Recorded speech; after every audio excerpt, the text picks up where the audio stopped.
jumping into theater, and I want to give a huge thank you to the one and only Christine Bruno, who I want to say Christine has been a real advisor on real abilities from the very, very beginning. And I remember even our mission statement, her being in that meeting and guiding us to a very correct path.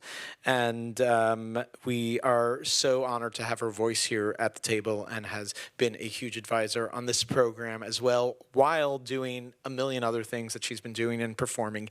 And there is so much going on in theater right now. We see it on the film side. There's a real revolution going on, and as the commissioner said, this is a moment for us to all learn how we could set new standards and go outside the box and take all these wonderful things to the next level. So I'm going to hand things over to Christine, who will be able to introduce this panel in the best way possible, and I'm just excited to hear from everybody she has here. And we're going to give her a microphone. Thank you so much, Isaac, for those very kind words. Yes, so everyone, my name is Christine Bruno. I see a lot of familiar faces and a lot of unfamiliar faces, so welcome, welcome.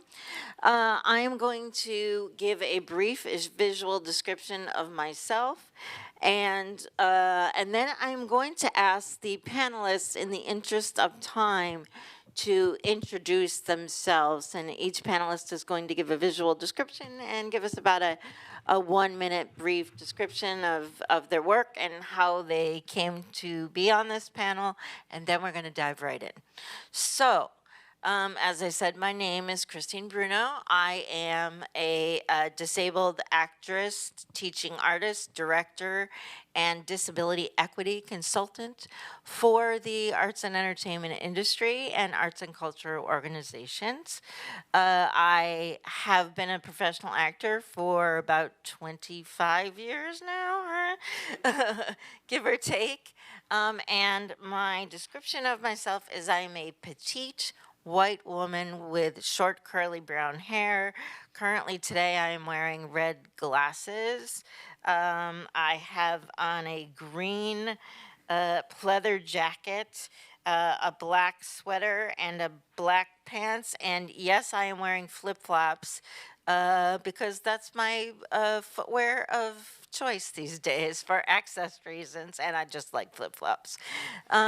So I'm going to go to my right and start with Jenna Bainbridge. Hi, Jenna. Hi, everybody. My name is Jenna Bainbridge. My pronouns are she, her. I am a petite white woman with dark hair, sitting in a wheelchair, a manual wheelchair that is black, and I'm wearing a white embroidered jacket. I am an actress. I am currently performing in Suffs on Broadway, and which opens next week. Please come see it. And I am also the co-founder of Consultability, which is a consulting firm that works with theater companies to help them become more accessible through anti-ableism trainings and space audits to make their spaces physically accessible as well as their social structures more inclusive. I'll pass it to Marilee on my right. Amazing. Hi, everyone. My name is Marilee Talkington. My pronouns are she, they. I'm wearing black silky pants that have a little flare at the bottom, black shoes, white shirt, and a black kind of chef's jacket that's open. I have short, red, wavy hair, and I'm fair-skinned. And I'm also, for access reasons, because there's big old spotlights on us, wearing my sunglasses during this. So I look cool, and I'm taking care of my needs as well. I am an actor, writer, director, producer, designer, advocate. I was last experienced on Broadway in the role of Morgan Le Fay in Camelot at Lincoln Center. Thank you very much. Do a lot of TV film, but we're not talking about that. I also am the founder of Access Acting Academy, which is a first of its kind actor training studio, specifically prioritizing the blind low vision experience and transforming actor training so that we don't have a visual bias built into it. I do that as well, and I'm also a consultant for narrative, disability narrative in entertainment, and I'll pass it to Adam. Thank you very much, Marilee. My name is Adam Linn. My pronouns are he and him. And I am, let's see, a white man with kind of light brown hair. I'm also very pale. I'm going to compete with Isaac afterwards and see who's more pale. I'm wearing a blue shirt and a jacket. I am a writer and an actor. And I guess, yeah, Marilee pointed out, producer. I think we're all producers in our own way, right? So, yes, I currently have a solo show off Broadway called Sped Kid, which tells the story of me growing up and going blind in 1984 Boston, a city that was riven by violence, and meeting the first disabled friends I ever had and what that was like. And to be surrounded by these luminaries, I'm very, very happy, and I'm very happy to be here with Real Abilities today. And Tony's there, right? Oh, Anthony, sorry. Hi, guys. I'm Anthony Michael Lopez. I'm an actor, late 30s, palish skin. I'm bald. I'm wearing a sort of like a reddish-orange baseball cap, navy blazer, navy button-down shirt, light blue jeans, black boots. I'm an actor, like I said. I've got a prosthetic leg. I'm an actor primarily. The last thing I did was Camelot on Broadway. I played Sir Dinadan, and then later on this year, I'm going to be in Kenny Leon's revival of Our Town, also on Broadway. Yeah. And I'm also, like producer and director of many self-tapes in my kitchen. And yeah, I'm happy to be here. Maria. Hi, I'm Maria Porto. I don't know why I'm looking at my interpreter. That's fantastic. I am a Indigenous Latinx woman with dark brown hair that is super curly at the moment. I am donning a single braid in solidarity with a fallen comrade. I am wearing a black I love you sign language symbol shirt that's in rainbow with a black blazer and jeans. I have a 50-pound black lab named Daisy who is sitting underneath my seat and being very quiet at the moment. I am a disabled activist and accessibility consultant. I have a company called Access Broadway NY, which brings together different people of varying disabilities to provide access audits to theatrical and live entertainment venues, as well as provide services for accessible programming for Broadway and off-Broadway shows. Yay. And this is Christine again. I just want to add that my pronouns are she, her. I was remiss in not saying that. And also to acknowledge that we are coming to you today from the land of the Lenape people, otherwise known as the island of Manhattan. So let's get started. Because we have so little time, I want to let you know what the focus of our discussion is going to be for today, so you don't feel like we're leaving things out. What I am hoping to focus on today for this discussion is not where we've been, because I think we all know where we've been and we don't want to be there anymore. So I'd like to focus on where we are and our vision as disabled creatives, consultants, and advocates for the future of making theater. Now, what does that mean? I would like to focus this conversation on how to begin moving forward making work that includes disability culture and justice into the creative process of building a show. Understanding, of course, that that kind of work cannot exist without access. So I will just say that this conversation will include discussions about access, of course, the work that Maria and Jenna are doing, but it's all going to be in service of how do we create work that includes disability, justice, and culture from the ground up. So I'd like to start with the understanding of what are the questions that we as an industry need to be asking ourselves, we as artists need to be asking ourselves, and what do we need to demand from the industry? And I'm using that word demand very literally, because we as artists tend not to demand things because we're also afraid of not advancing in the industry. And as we have seen, in recent years, particularly during the COVID years, that we as artists are starting now to demand things because there needs to be a change. There needs to be a big shift in the industry and how we treat all of our artists, not just our disabled artists, but all of our artists, and the kind of work that we're making to speak to our changing world, and to, let's be honest, that art is, whether we like it or not, art is inherently political, and we're all involved, whether we like it or not. It's very difficult to be apolitical in these times. So with that loaded, does anyone want to speak to the question of what are the questions we need to be asking, and what are the things that you all think that we need to be doing in this time to really shift the paradigm, to bring equity into the conversation? I'm going to hold 1 second for the switch in interpreters. Okay, this is Anthony. One of the projects that I've been involved in developing has been an adaptation of Titus Andronicus, William Shakespeare. And I've been working on that with the Public Theater and the Apothete, which is headed by Greg Mosgala, who focuses on, the theater company sort of focuses on developing work with performers with disabilities. And, part of the main thrust of this project, developing this project, is to help develop a total adaptation from the original Shakespeare to American Sign Language. The Goths are all played by actors who are deaf or hard of hearing, and so part of the translation is, the entire translation into ASL is videotaped. It's got to be videotaped for access, to be able to pass on this translation to future performers and productions. And one of the massive roadblocks that we faced was that Actors Equity refused to allow us to videotape any of the American Sign Language, right? And of course, this is to protect performers' rights. This is a rule that they are very strict about, obviously.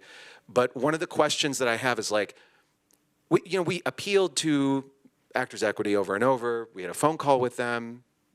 It was months of conversations, and they wouldn't budge.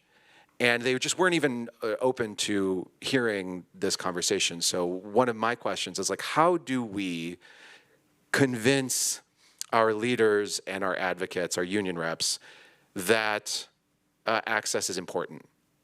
That access actually matters, that disabled people actually are involved in, there are disabled performers, professionally in these unions.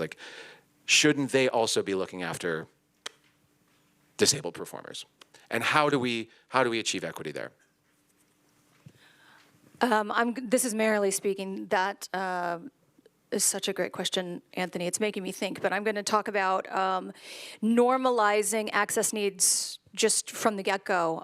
One of the things that I started doing about 4 years ago was, as soon as I got cast in a project, I would send my access needs checklist to the producers to basically answer all the questions that I knew that I was going to be asked, and to establish an open channel of communication. One of the things that I did last year was do this with a company, and the person who was in charge of the company, reached back out to me and said, well, what is this? And I said, well, my guess is that there's actually other disabled folks in the cast, and maybe not even folks that identify as disabled but have access needs. So you might want to implement this across the board. And what this person did was, before rehearsals even started, they sent out this access questionnaire that I had built to every single actor, cast, and crew member, and found out that 90% of the people involved had some sort of disability that they weren't even talking about. There were neurodiverse, 2 people had Lyme disease, chronic pain, and so the access needs that I actually had put forth, for me, everybody appreciated lower lights. Everybody appreciated a healthy and humane working environment, and we were able to create a piece that was so dynamic because everybody's needs were being met from the beginning. It was not something that was tacked on at the end. It was actually built into the process. And to answer one of the questions, I feel like every single theater company, whether it's off Broadway to Broadway, should be implementing these access need questionnaires from the get-go, not just to cast, not just to people who they know have a disability, but to everyone, cast, crew, everyone they hire, and then the conversation starts there, knowing that things will come up and that all those answers, or all those questions can't be answered in the moment, but you've started the conversation. Mm-hmm. Yeah, this is Christine. I just want to highlight something that you said, that everyone, that 90% of folks identified, once you took the initiative and they felt they had permission to do that is amazing, but it often goes unnoticed because folks are either reluctant to identify or they don't even realize that a need that they might have might be considered an access need. And so I think that's really an amazing thing that happened, but I also feel sad that it's incumbent upon us as performers to bring those needs to the fore. And I think that is something that needs to be changed. And in answer to your question, Anthony, I feel that the unions have an absolute responsibility to, act as unions. They are there to advocate for their members, and that requires, particularly in with respect to live theater, that requires a heavy paradigm shift. Not only in execution, but it has to start with thinking. And that goes across our industry, which is something that we've all talked about. So does anybody have any thoughts? Yes, Maria is raising her finger. This is Maria speaking. It's going to sound super cliche and super, tale as old as time, but at the Actors Equity level, that whole entire thing, right, should have been who is missing, right? Who an AEA is missing. Do we have disabled counselors? Exactly. Do we have disabled or accessibility advisors within AEA that would know that this is an accessibility concern, so it's not left to the individual actor or the individual people who are trying to get these rights to move forward to video ASL? We worked on a project with Lexington School for the Deaf, and this is a mandatory access need. And to Marilee's point, accessibility is for everyone. We learned during the pandemic how many people had access needs that we're not talking about, but if no one on AEA is representing the community, and honestly representing the population in a whole, it's not just the disabled community, it's the population, then we're not actively serving our members or our community or our industry. Correct. That is correct. And it also runs deeper than that, because I know we do have disabled counselors on Equity Council, but that is not, they don't staff and counsel, no one talks to each other, and this is why we need to figure out to all get on the same page, because disability is not a monolith, and we need to really start doing that in terms of getting into the decision makers and shifting the conversation. Yes, Maria. Maria here again, sorry. But that further speaks, we do have disabled counselors, right? But they're not given any power or Correct. decision-making process. Correct. When we have an AEA rep in building, right, that person is never trained in EEOC No. laws regarding disability, ever. And yet we're seeing more and more disabled actors in shows. I'm more speaking to like who at AEA, the board members, the deciding governing body, who there is our representative and advocate, because right now they're seeing the problems come to AEA and they're like, we can have this conversation, but we're not going to make a decision that's going to benefit you because we don't understand it in its entirety. Yes, 100%. Jenna speaking. This is such an interesting conversation about how Actors Equity represents us without us feeling represented at the core of the industry. And a few months ago, Consultability was approached by Actors Equity, by their field representative team, because there is a need for, as part of these safety audits that Actors Equity does every year, that their access wasn't included in that. And access and safety are one in the same. They are in many ways synonyms. And so we were approached at Consultability to lead a training for the field representatives. And so we've done 2 of these trainings so far, but we're showing them, here's all of the things that you should be looking for as far as making sure that a building is accessible. But access is not just a checklist. Access is a culture. Access is, and so one of the things that we talked about with them was, we really encourage you to hire field reps with disabilities. So yes, absolutely, start from training your current employees, because they're going to continue working there and they should know all about the importance of access. But the next step, yes, and is making sure that in addition to looking for safety, you are looking for access as part of safety. And that means that you have people who have lived experience of looking for access and making sure that situations are fully accessible. And that also includes intimacy coordinators as well on stage, because there has been a horrific lack, even among disabled folks on stage, with a lack of an intimacy coordinator, which was horrifying to me when I discovered that. So I think, I don't know, I think we've just identified something that we need to pursue. Hopefully, Maria, I see your hand. I'll be right there. Hopefully, you folks have heard that in this audience, and if anybody would like to help us approach Actors Equity.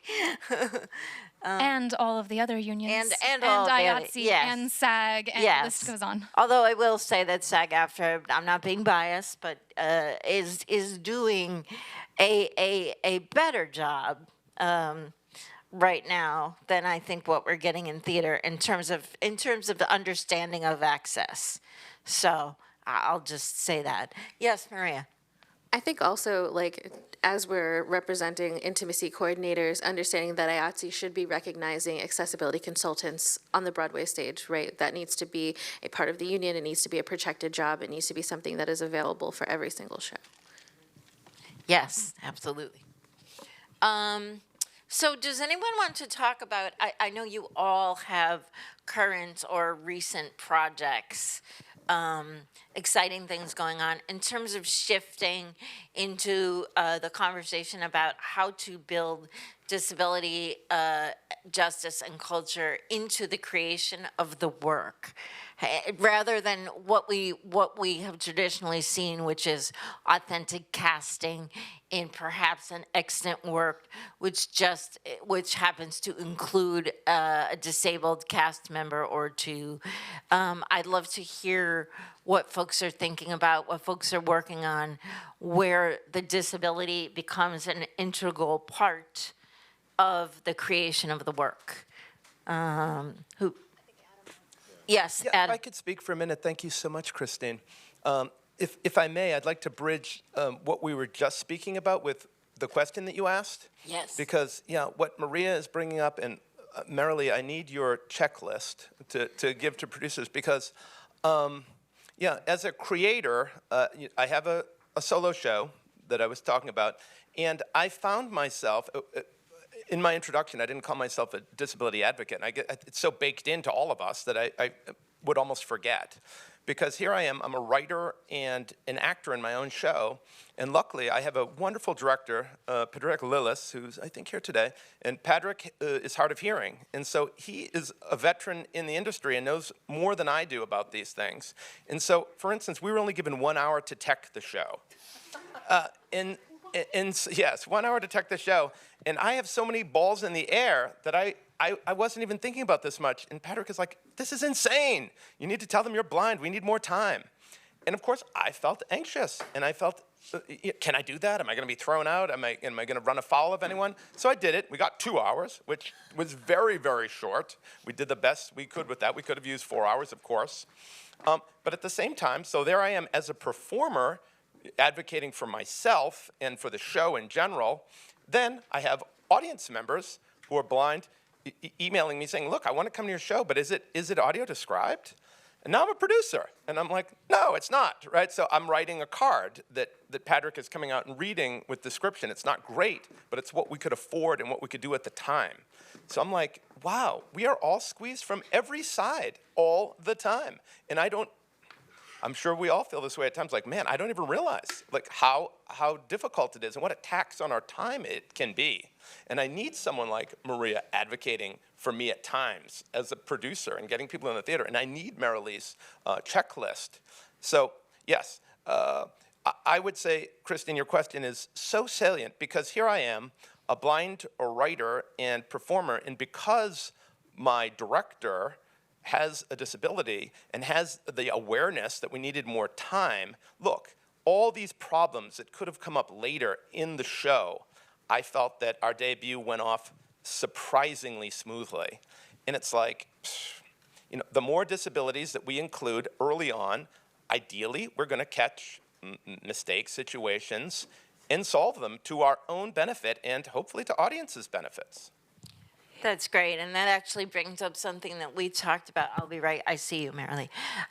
Something that we talked about in our Zoom yesterday, Maria and Adam, was how do we? Because it was seems to me from what you're describing, Adam, that it was relatively by accident that you were able to incorporate the things you were able to incorporate because Patrick is hard of hearing and because you are blind, right? So understanding that disability is not a monolith, how do we promote cultural literacy and a stronger, more effective sense of community for disabled creatives, consultants, and advocates so that we're all on the same page, communicating with one another and not reinventing the wheel, so that we can also, not that all of us can know everything about everyone's disability, because obviously we can't, right?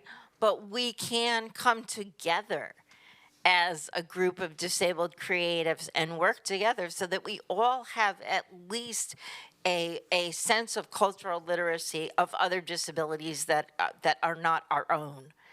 So that we are thinking, when we are creating work all the time, we are thinking about other disabilities and other intersectional identities in the work that we make. That's what I'm thinking about in this time. Yeah, Maria. Wait, first Marilee and then Maria. Okay, going off of what you're saying, Christine. So Christine, Tony, and I were in a workshop of The Taming, directed by Gwynn MacDonald, and it was basically there's a bunch of disabled folks in the cast, dramaturgs. Were disabled or disability literate, and Gwynn has a disability.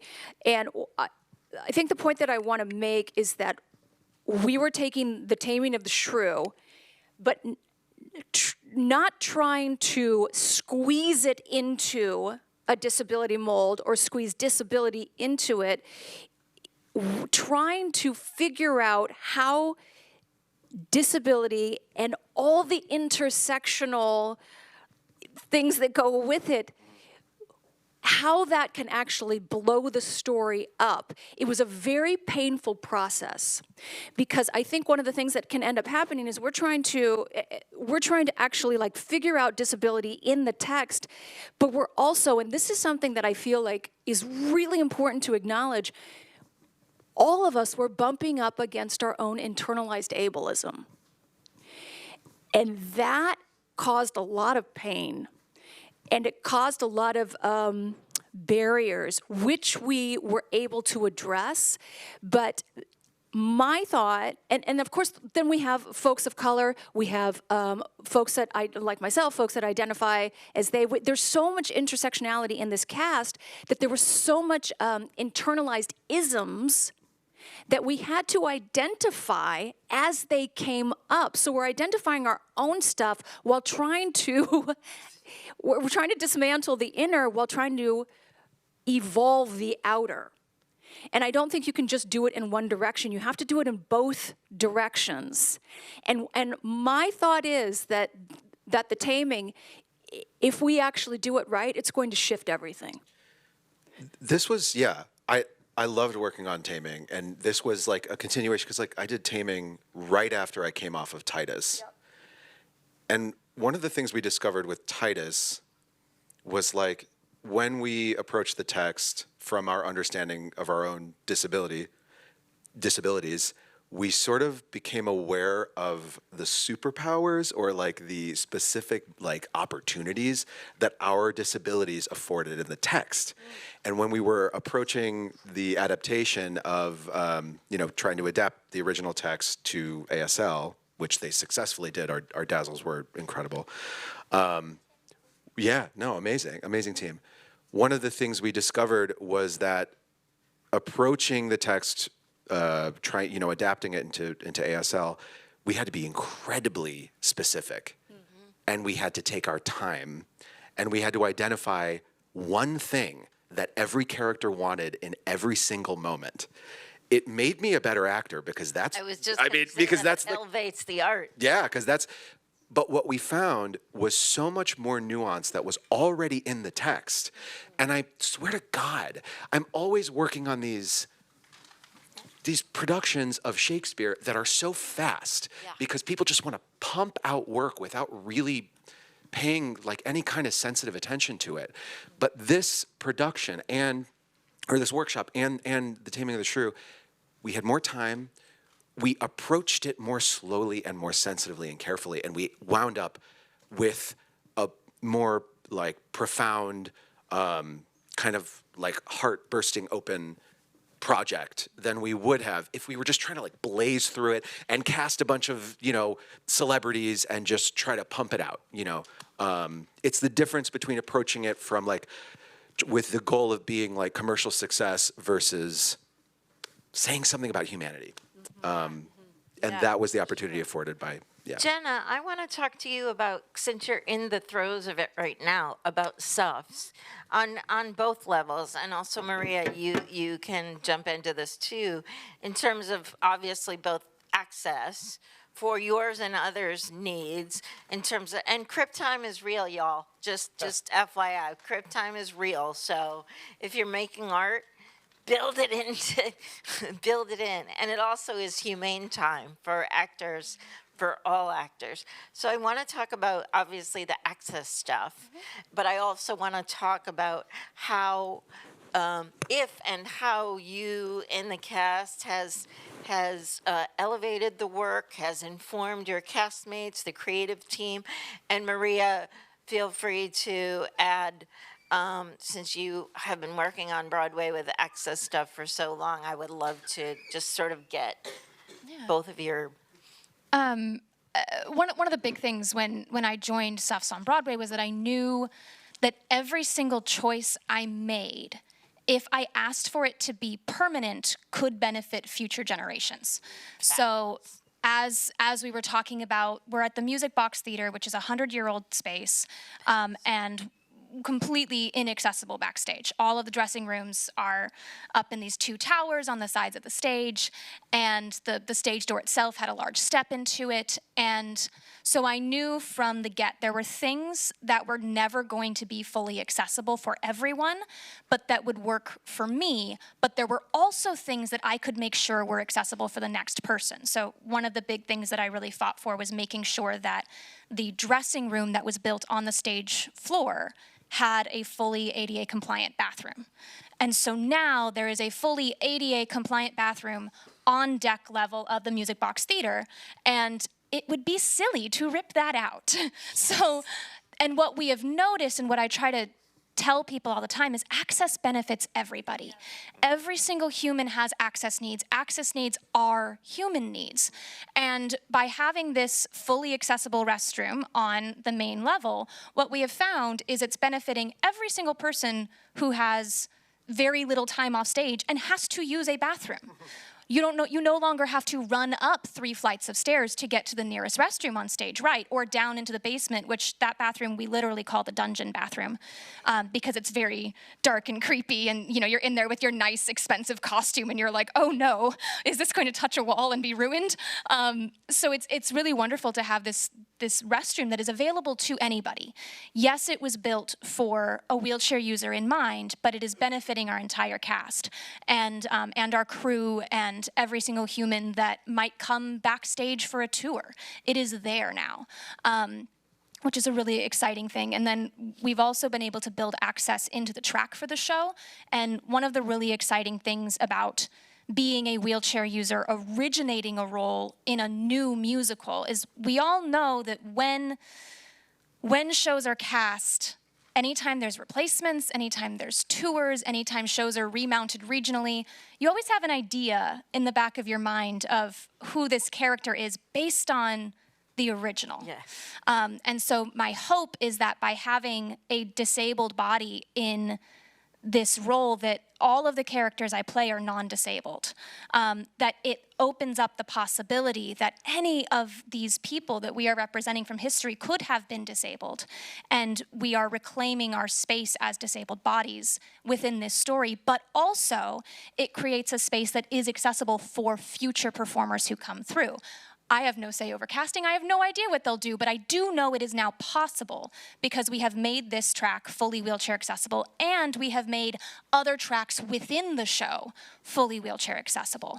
So I know that it is possible to cast not just a wheelchair user, but somebody with any disability. We have now made this a more attainable goal, and it's not perfect. There is still a very steep ramp to get into the theater that is not ADA compliant, but it is a ramp.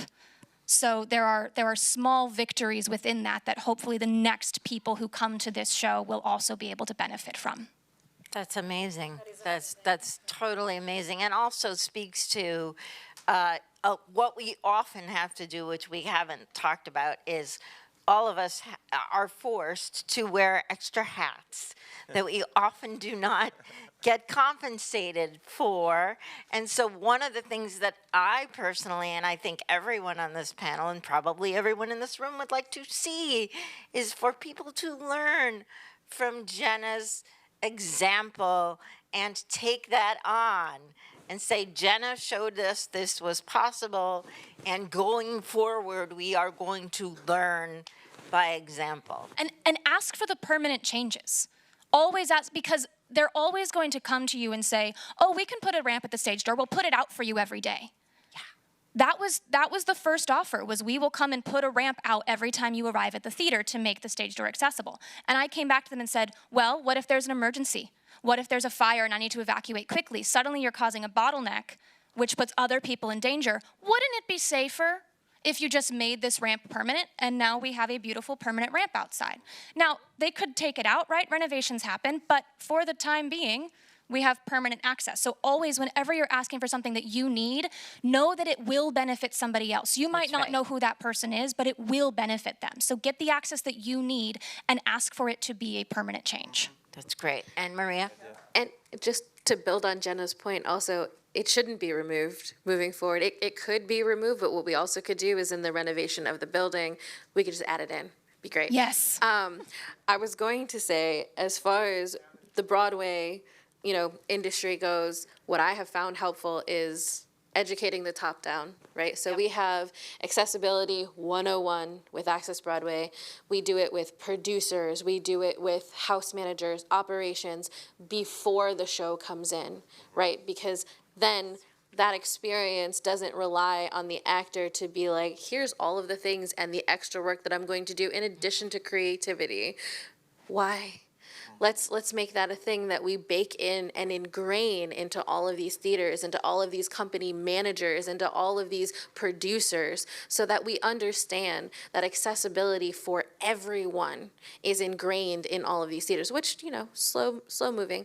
But I will say one of the things where I have found, to Adam's point, success is at the beginning of my company, it was just me. I was a solo consultant, great.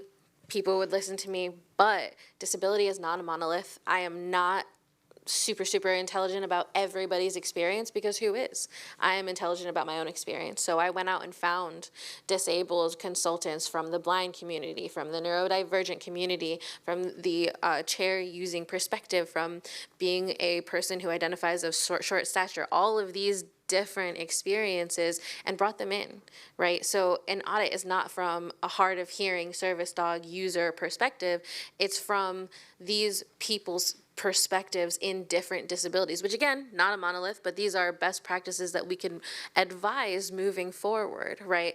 I am not, I don't want to be, disability. Access Broadway is not one person. Access Broadway is not, a single view. Access Broadway is the most comprehensive view that I could figure out how to put together in supporting getting jobs for other disabled consultants. That's great. Yeah, that's wonderful. Isaac, I see you lurking over there.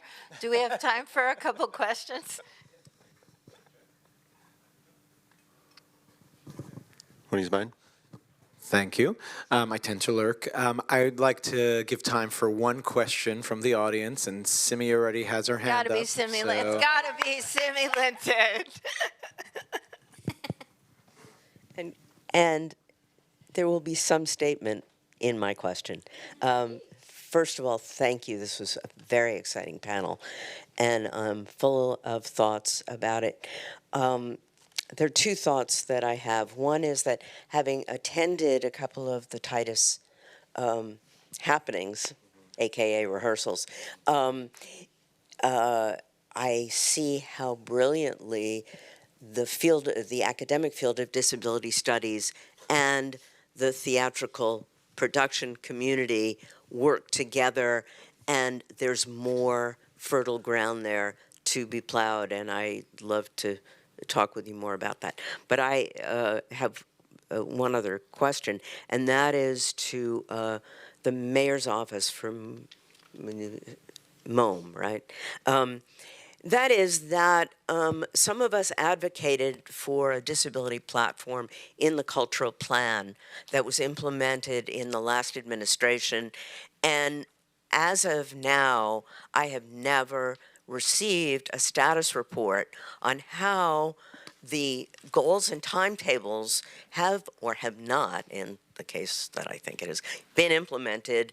And I think it is time for MOM and the Department of Cultural Affairs to hold a summit in which these voices are heard, and they bring the industry together with the legislators and the arts community to make sure this shit is written into legislation and plan. Yes. Can I- Thank you, Simi. Sorry, my bad. Yeah. Go ahead. Well, I just want to say, as the freelance consultant to the cultural plan, and someone that is trying to stay on top of this stuff, I agree wholeheartedly with Simi. And unfortunately, the change in administration has rolled us backward in terms of what we were starting to do in terms of incorporating disability culture in the plan, particularly as it relates to the DCLA plan. So yes, Simi. I did want to respond to that particular statement. I'm so sorry. So we did an audit of all 41 Broadway theaters as far as wheelchair accessible ticketing versus blind, deaf, hard of hearing ticketing, and the outstanding price difference between all of the disabilities in New York City theaters. We also have done audits of all accessible pits, which there are 2 currently, as well as asking large theater. No, it gets, well, actually, there's only 1, but there's 2 technically. It gets worse. However, my company's our intern's sole focus at the moment is writing legislation that we hope to bring to Albany, because when we approached theater owners, they said laws and regulations in New York City do not cover other disabled seating and protect the pricing unless it's wheelchair mobility seating. Deaf, hard of hearing, blind, low vision seating is not legally protected in the state of New York. So it doesn't apply to Broadway, it doesn't apply to off-Broadway. I can share those reports with you, and when the summit happens with the mayor's office, I'll be more than happy to share those with them as well. Thank you for that information, Maria. That's amazing. And I will just add, again, because I have experience, I think the conversation about cultural literacy needs to happen at the city agency and state agency level, because what's happening right now is you've got a lot of cultural competency here on this panel. You've got a lot of cultural competency here in this audience. You have very little cultural competency among city agencies that are deciding arts programming and funding. But I apologize. I understand that I am wordy, and I apologize to everyone here. However, we do have city budget for accessibility services, especially in the 9, that is not being utilized at the moment. These services do exist. We have just opted not to offer them because we don't have the numerical data to represent disabled people enjoying going to theater, and so businesses don't think that they have to offer these services. However, I just finished a tour of Into the Woods, and we saw an 100% increase in disability attending the performances because we made sure that from top to bottom, accessibility, audio description, captioning, language translation was available at every single performance. Yes, and let sorry. me just add that to speak to Maria's point, the work that we are doing in accessibility, if it's that far behind, unless there's a push there, like what Maria did with Into the Woods, imagine how far we are behind in terms of creation of work for disabled folks in terms of funding. I'm more than excited that this year was the first ever truly accessible season of Shakespeare in the Park with Hamlet and Kenny Leon, who is a just amazing human being. But why is it in 2024 that a program that is open to all residents of New York City did not have audio description at every show, did not have captioning at every show until our program was invented? Correct.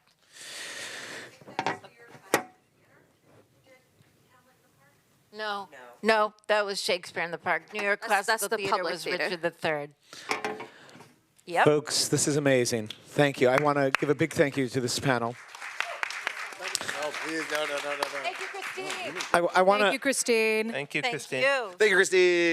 Yay. There's so much more to say here, of course, and I want to add on to this that we've learned here at Real Abilities, of course, that if you don't make things 100% accessible, people don't know what to rely on. Accessibility is so hard, and when you don't know that you can rely on it, and we've made sure that we offer it for absolutely everything here at Real Abilities, then people are not going to show up, and we need to make sure that this audience can feel comfortable, and our audience can feel comfortable showing up anywhere. So thank you for all of that. Thank you. And I just want to say Real Abilities is the testament to the fact of just because if you build it, they will come is not a thing.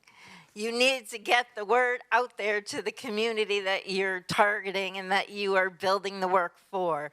So congratulations to Real Abilities on a successful 16th year. Thank you. And please push them to come. We want everybody here. Folks, I neglected to mention earlier, actually, as part of our schedule, and there's a perfect connection to everything we're talking about here, that we also do our showcases every day at the end of the day. And we are going to hear from the Roundabout Theater later today. We're going to hear from the National Endowment for the Arts. We're going to hear from the Museum Access Consortium and others. So please make sure to continue to stay with us throughout the entire day. We're going to take a 3-minute, we're behind schedule. We're going to take a 3-minute break to stretch our legs and wheels, oil our wheels, some of us, and we're going to join together in 5 minutes for our music panel right here. Thank you very much. Thank you. Thank you, everyone. Thanks, Isaac. Ravit, thank you.